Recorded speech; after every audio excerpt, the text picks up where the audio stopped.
It's me, Master Hans Kua. Ito po ang horoscope for the day, Thursday, March 27. Para sa mga pinanganak ng Year of the Rat, umiwas sa pagkain mataba. Eat healthy. Orange at 4. Ox naman tayo. Maganda ang panahon para humingi ng guidance mula sa isang mentor. Red at 8.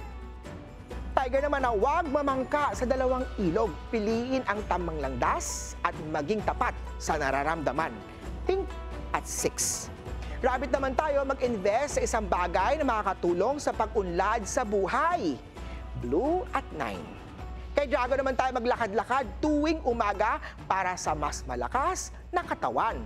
Green at 3.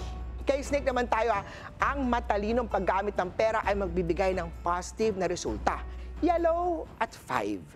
Ito naman! King of the Horsey, mag-ingat sa mga ex na maaaring muling bumalik sa iyong buhay. Red at 7. Kay Sheep naman tayo, maglaan ng oras sa sarili upang maiwasan ang burnout. Blue at 9. Kay Monkey naman, mag-ingat sa mga flirtation sa workplace na maaaring makaapekto sa focus sa trabaho. Orange at 3. Kay Rooster naman tayo, kumain ng masustansyang pagkain tulad ng gulay at isda. Purple at 8. Kay Dog naman tayo, iwasan mangutang kung hindi naman kailangan. Green at 1. Kay Year of the Pig naman, compromise is the key para sa isang mas stable na relationship. Brown at 2. Ako po si Master Hans Kua. Paalala lang ito po'y patnubay lamang. Ang tunay na swerte ay nagsisimula sa pagiging totoo.